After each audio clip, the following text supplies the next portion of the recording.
बिस्मिल्लाहिर्रहमानिर्रहीम। अस्सलाम वालेकुम डियर स्टूडेंट्स, सीखो ऑनलाइन प्लेटफॉर्म पे आप लोगों को खुशामदीद। आज की इस वीडियो के अंदर हम एफएससी फर्स्ट ईयर का लेक्चर नंबर 66 देखेंगे। हमारा आज का टॉपिक बड़ा इंपॉर्टेंट है और वो है वेटलेसनेस इन सैटेलाइट का। स्टूडेंट एग्जाम के पॉइंट ऑफ व्यू से ये टॉपिक बड़ा इंपॉर्टेंट है। अक्सर अदारों में ये टॉपिक मैंने देखा है कि ये स्किप करवा दिया जाता है टीचर्स की जानिब से, क्योंकि स्टूडेंट्स इसमें क्वेश्चंस करते हैं और उन क्वेश्चंस का आंसर टीचर्स नहीं कर पा रहे होते। ये एक टेक्निकल सा टॉपिक है, लेकिन ये इतना मुश्किल टॉपिक नहीं है। बट आज हम इसको बड़ी डिटेल से जो सा है वो पीपीटी की स्लाइड्स के जरिए एक कॉन्सेप्ट्स को क्लैरिटी को देखते हुए इसको हम कवर करेंगे। ठीक है जी। एग्जाम के पॉइंट ऑफ व्यू से अगर स्टूडेंट आप इसको देखें तो आपकी स्क्रीन पे आपको नजर आ रहा होगा, ये बड़ा इंपॉर्टेंट शॉर्ट क्वेश्चन है। ठीक है। इस टॉपिक में से कुछ बाजुकात एमसीक्यूज भी बन सकता है, लेकिन ज्यादा इंपॉर्टेंस इसकी शॉर्ट क्वेश्चन के लिए। स्टूडेंट आप इसको शॉर्ट क्वेश्चन के लिए प्रिपेयर करेंगे। टॉपिक है हमारा वेटलेसनेस इन सैटेलाइट। चैप्टर नंबर 3 है नए सिलेबस में, circular and rotational motion. Student सबसे पहले तो आप वेटलेसनेस के लफ्ज को समझें। इस टॉपिक को अगर आप ब्रेक करें तो पहला लफ्ज आपके पास क्या है? वेटलेसनेस है। दूसरा लफ्ज आपके पास इसमें क्या है जी? सैटेलाइट है। वेटलेसनेस किसे कहते हैं? वेटलेसनेस का मतलब है नो वेट, यानी आपका जो W is equal to M G है वो जीरो हो जाए। अब स्टूडेंट इसमें सैटेलाइट्स क्या है? सैटेलाइट्स आपके पास दो तरह के हैं, एक नेचुरल सैटेलाइट है और एक सैटेलाइट आपके पास है आर्टिफिशियल सैटेलाइट। अच्छा स्टूडेंट देखें, सैटेलाइट के टॉपिक को रिकॉल करें। सैटेलाइट का टॉपिक रिकॉल करें अगर आप, तो सैटेलाइट्स ऐसे ऑब्जेक्ट्स हैं जो अर्थ के गिर्द रिवॉल्व कर रहे होते हैं। नेचुरल सैटेलाइट, जैसा कि हमारी अर्थ के गिर्द हमारा मून रिवॉल्व कर रहा है, एक नेचुरल सैटेलाइट है। इसी तरह बहुत सारे human man made kind satellites या मशीन जो सी हैं वो अर्थ के गिर्द रिवॉल्व कर रही होती हैं, जो कि अर्थ के अंदर कम्युनिकेशन और जीपीएस वगैरह के सारे निजाम को, इंटरनेट के सिस्टम को कंट्रोल कर रही होती हैं। वो सैटेलाइट्स हमारे क्या कहलाएंगे? आर्टिफिशियल सैटेलाइट्स कहलाएंगे। आप देखिए स्टूडेंट, इस टॉपिक के अंदर वेटलेसनेस की कंडीशन क्या है, इस डायग्राम को अंडरस्टैंड करें। यहां पर सेंटर पार्ट जो सा है वो आपके पास अर्थ है, सेंट्रल ग्लोब जो आपको नजर आ रहा है। इसके गिर्द आपको दो ऑब्जेक्ट सर्कुलर ऑर्बिट के अंदर रिवॉल्व करते हुए दिखाई दे रहे हैं इस इमेज में। एक आपके पास मून है जो अर्थ का नेचुरल सैटेलाइट है, और दूसरा आपके पास जो सा है वो एक सैटेलाइट है जो मैनकाइंड है, इंसानों ने बनाकर स्पेस के अंदर भेजा हुआ है, और ये अर्थ के गिर्द जो सा है वो अपना रेवोल्यूशन मुकम्मल करता है, अपना चक्कर लगाता है, अपना ऑर्बिट पूरा करता है, और जो इंफॉर्मेशन इससे रिक्वायर्ड होती है वो इंफॉर्मेशन अर्थ पर हमें प्रोवाइड कर रहा होता है। ऐसे में बहुत सारे क्वेश्चन रेज होते हैं, जिसमें से पहला क्वेश्चन है कि why they do not fall on earth, ये जमीन पर गिरते क्यों नहीं है satellite. Which force kept him in a circular orbit, ये सर्कुलर ऑर्बिट में किस तरह से रिवॉल्व करते हैं, कौन सी फोर्स इनको सर्कुलर ऑर्बिट में रिवॉल्व करके रखती है। फिर थर्ड क्वेश्चन है, are they in the influence of gravity और नोट। अब हमें पता है कि अर्थ जो सी है उसके गिर्द एक एटमोस्फेयर है, उस एटमोस्फेयर में हर आने वाली चीज जो सी है वो अर्थ की एक ग्रेविटी की फोर्स की इन्फ्लुएंस में होती है। तो क्या ये सैटेलाइट अर्थ की ग्रेविटी के एटमोस्फेयर में रिवॉल्व कर रहे होते हैं, या ये अर्थ की ग्रेविटी से बाहर स्पेस के अंदर रिवॉल्व कर रहे होते हैं? तो ऐसे बहुत सारे जो क्वेश्चंस हैं वो आज के इस टॉपिक में आगे चल के हम क्लियर करने जा रहे हैं। तो देखिए स्टूडेंट, इसी तरह आखिरी जो हमारा क्वेश्चन होगा वो क्या है जी, कि वेटलेसनेस की कंडीशन क्या है। जो हमारा टॉपिक है वेटलेसनेस इन सैटेलाइट। तो स्टूडेंट इसको हम स्टार्ट करते हैं। सबसे पहले हम नेचुरल सैटेलाइट की बात नहीं करते, हम आर्टिफिशियल सैटेलाइट की बात करते हैं। नेचुरल सैटेलाइट जो उनसे हैं वो भी इन्हीं कॉन्सेप्ट्स के ऊपर, आप ये कॉन्सेप्ट उठाकर नेचुरल सैटेलाइट के ऊपर भी अप्लाई कर सकते हैं। तो हमारी बुक का स्कोप जो कि आर्टिफिशियल सैटेलाइट का है, तो हम उसी के पॉइंट ऑफ व्यू से बात करेंगे। सबसे पहले देखें, सैटेलाइट अर्थ से रेडियस आर के ऊपर रिवॉल्व कर रहा होता है। वो स्टूडेंट जिन्होंने इससे पहले वाला मेरा टॉपिक पढ़ा हुआ है उन्होंने ये देखा होगा कि एक सैटेलाइट अर्थ के गिर्द विद वेलोसिटी v रिवॉल्व कर रहा होता है, ऑर्बिटल वेलोसिटी जिसे हम कहते हैं। v is equal to under root capital G capital M divided by r। Capital R जब हमने लिखा था तो लास्ट लेक्चर में मैंने ये डिस्कशन किया था कि स्टूडेंट कैपिटल आर का मतलब है कि कोई सैटेलाइट जो सा है वो अर्थ की सरफेस के गिर्द रिवॉल्व कर रहा है, जो प्रैक्टिकली पॉसिबल नहीं है। तो हमारा सैटेलाइट अर्थ की सरफेस से कुछ हाइट के ऊपर रिवॉल्व कर रहा होता है, जिसका रेडियस हम आर प्लस एच लेते हैं। एच क्या है? सरफेस ऑफ अर्थ से हाइट है सैटेलाइट की, और आर रेडियस ऑफ अर्थ है। और टोटल जो रेडियस सैटेलाइट का है वो सेंटर ऑफ अर्थ से लिया जाता है। तो हमने एक सैटेलाइट कंसीडर किया जिसका रेडियस आर है, और वो सैटेलाइट जो सा है वो अर्थ के गिर्द रिवॉल्व कर रहा है।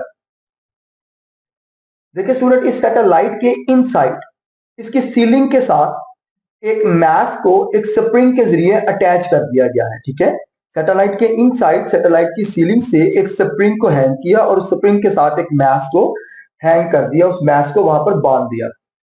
अब इस मैस के ऊपर जो फोर्सेस लग रही हैं हमने वो कैलकुलेट करनी है कि वो कौन कौन सी है।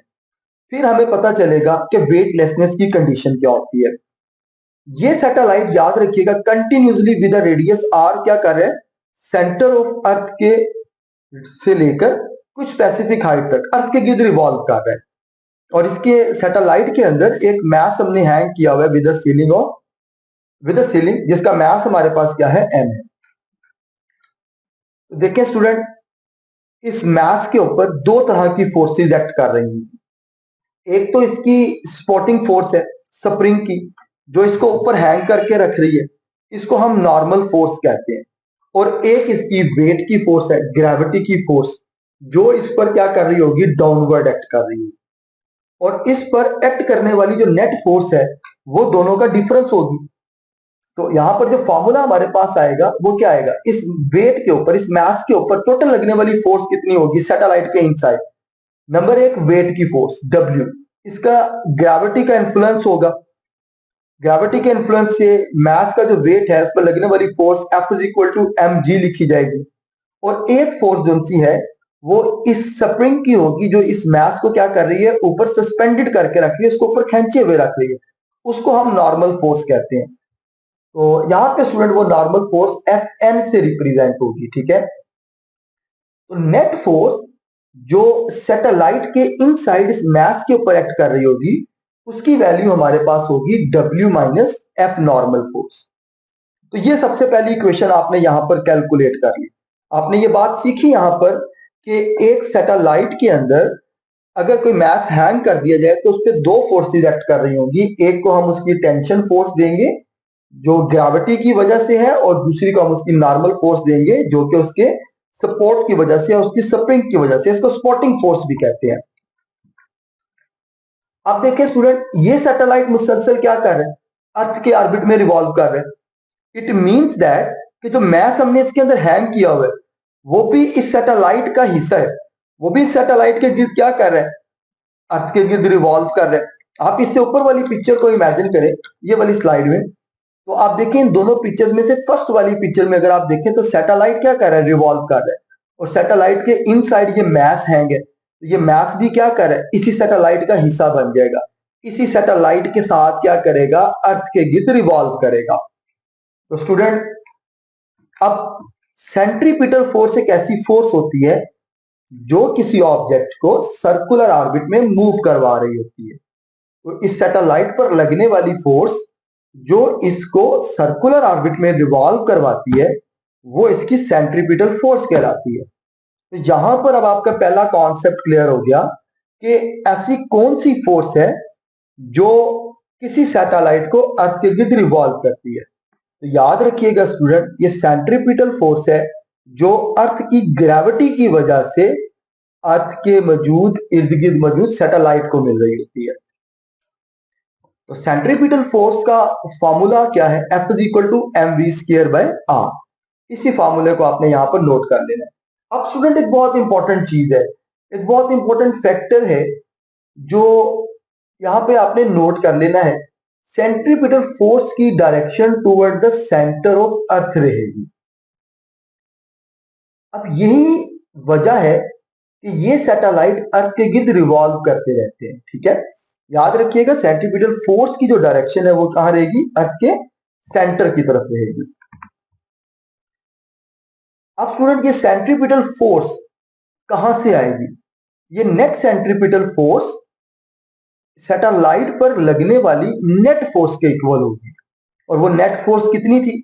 W minus F N. W is equal to M G की value minus F N normal force. और ये नेट फोर्स किसके इक्वल आएगी? उस नेसेसरी सेंट्रीपिटल फोर्स के, जो कि एक सैटेलाइट को अर्थ के गिर्द रिवॉल्व करने के लिए रिक्वायर्ड होती है। तो देखें स्टूडेंट, अब आपने दो रिलेशन मालूम किए। पहला क्या किया था? F is equal to F net is equal to W minus M G. और दूसरा आपने क्या किया था? F is equal to M V square R. तो याद रखिएगा कि जो सेंट्रीपिटल फोर्स अर्थ को मिलती है, सैटेलाइट को मिलती है, वो सेंट्रीपिटल फोर्स सैटेलाइट को नेसेसरी जो उसकी नेट फोर्स है, उसकी वेट और उसकी नॉर्मल फोर्स के सब्ट्रैक्शन करने के बाद आती है, वो उसके इक्वल होती है। तो आप इस फॉर्मूले को कैसे लिखेंगे? M G minus F N is equal to M V square R. ये आपके पास पहला रिलेशन आ जाएगा। अब स्टूडेंट नेक्स्ट कंडीशन की तरफ बढ़ते हैं। सेंट्रीपिटल फोर्स, ये वो कंडीशन है जो बार बार मैं आपको रिपीट कर रहा हूं, इसको स्लाइड को अपने पास सेव कर कि सेंट्रीपिटल फोर्स हमें कहां से मिलती है? अर्थ की ग्रेविटी की वजह से मिलती है। एक्चुअली अर्थ क्या करता है? इस सैटेलाइट को अपनी तरफ अट्रैक्ट करता है। ये सैटेलाइट अर्थ का सेंटर तलाश करने की कोशिश करता है और फिर कोशिश करता रहता है कि अर्थ के ऊपर फॉल कर दे। लेकिन फॉल क्यों नहीं करता? अभी आगे चल के हम इसका आंसर जो सा है वो क्लियर देखेंगे। अब स्टूडेंट, ये सैटेलाइट जो सा है, तो देखिए स्टूडेंट, अब ये सैटेलाइट के ऊपर अर्थ की ग्रेविटी की फोर्स भी एक्ट कर रही है, जो उसको सेंट्रीपिटल फोर्स की वजह से मिलती है। तो आप इन दोनों फोर्सेस को क्या करेंगे? यहाँ पर इक्वेट करेंगे। F G is equal to F C आपके पास आ जाएगा। एफ जी की वैल्यू आपके पास एम जी के बराबर है और एफ सी सेंट्रीपिटल फोर्स है, इसकी वैल्यू आपके पास किसके इक्वल आएगी? M V square by R के। दोनों तरफ के मैथ्स कैंसिल हो जाएंगे, तो जी की वैल्यू आपके पास आएगी V square by R. Student, अगर आपको याद हो, आपने सेंट्रीपिटल फोर्स का टॉपिक इससे पहले पढ़ा हुआ है, तो सेंट्रीपिटल फोर्स की वो बॉडी जो किसी सर्कल में मूव कर रही होती है, उसकी एक्सेलरेशन को हम सेंट्रीपिटल एक्सेलरेशन कहते हैं, जिसकी वैल्यू क्या है आपके पास? G is equal to v square by r. अब देखिए स्टूडेंट, सेंट्रीपिटल फोर्स में वी स्क्वायर बाय आर, ये पहले जो फॉर्मूला आपने प्रूव किया था, आप उसमें रिप्लेस कर देंगे। यहां पे वी स्क्वायर बाय आर की जगह पर आप क्या लिख देंगे? स्मॉल जी लिख देंगे। क्यों लिखेंगे? क्योंकि इससे पहले वाली स्लाइड में आपने यहां पर प्रूव कर लिया कि सेंट्रीपिटल फोर्स किसके इक्वल होती है? ग्रेविटी की फोर्स के। वाई? क्योंकि किसी सैटेलाइट को जो नेसेसरी सेंट्रीपिटल फोर्स मिल रही होती है, वो ग्रेविटी की वजह से मिल रही होती है। तो स्टूडेंट, अब आप इस नेक्स्ट फॉर्मूले में वी स्क्वायर बाय आर को किस से रिप्लेस करेंगे? स्मॉल जी से रिप्लेस करेंगे। जैसे ही आप इसको स्मॉल जी से रिप्लेस करेंगे, तो आपके पास नेट फोर्स का फॉर्मूला क्या आ जाएगा? M G minus F N is equal to M G. Student, अब आप नॉर्मल फोर्स के लिए इसको रीअरेंज करें। जब आप इसको नॉर्मल फोर्स के लिए रीअरेंज करेंगे, एम जी इक्वेशन के इस तरफ आकर माइनस हो जाएगा। M G minus M G किसके इक्वल आ जाएगा? जीरो के इक्वल आ जाएगा। इसका मतलब हुआ कि किसी सैटेलाइट पर लगने वाली जो फोर्स है, वो सपोर्टिंग फोर्स जो उस मास को ऊपर की तरफ हैंग करके रख रही है, जो सैटेलाइट को ऊपर खींच रही है, या उस पर लगने वाली ग्रेविटी का इन्फ्लुएंस, जी का इन्फ्लुएंस, वो फिर क्या होता है? जीरो हो जाता है। दिस शोज दैट, पहला रिजल्ट हमारे पास क्या आएगा? This shows that supporting force which is acting on body inside the satellite is zero. तो सैटेलाइट के ऊपर कोई फोर्स एक्ट ही नहीं कर रही होती। असल में सैटेलाइट को आप यूं समझ लें कि एक ऐसी कंडीशन के ऊपर भेजा जाता है, जिस कंडीशन में सैटेलाइट के ऊपर जी की वजह से लगने वाली फोर्स का नेट इफेक्ट क्या होता है? जीरो हो जाता है।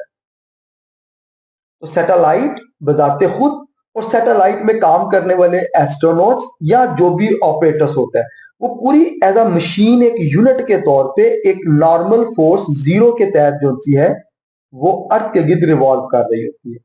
तो वो होती तो ग्रेविटी के इन्फ्लुएंस में है, लेकिन ऐसी कंडीशंस पर भेजी जा रही होती है कि उस पर ग्रेविटी का नेट इफेक्ट कितना हो जाता है? जीरो हो जाता है, जिसकी वजह से अर्थ की ग्रेविटी की फोर्स उसको अपनी तरफ अट्रैक्ट नहीं कर पा रही होती। तो ये वो रीजन है स्टूडेंट कि अर्थ के गिर्द सैटेलाइट रिवॉल्व करते रहते हैं और वो अपने ऑर्बिट ही में रहते हैं, वो अर्थ के सेंटर के ऊपर फॉल नहीं करते हैं।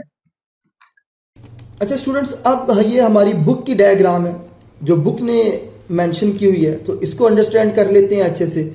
उम्मीद है कि आपको ये कॉन्सेप्ट बड़े अच्छे से क्लियर हो चुका होगा। वेटलेसनेस इन सैटेलाइट का क्या है। सैटेलाइट में ये अर्थ के सेंटर से रेडियस लिया गया है। ये की छोटी छोटी पॉइंट्स हैं जो आप लोगों ने नोट करनी है, आपके एग्जाम में आपके बड़े काम आएंगी। डायग्राम में इसी चीज़ के मार्क्स जो उनसे हैं स्टूडेंट्स के डिडक्ट होते हैं।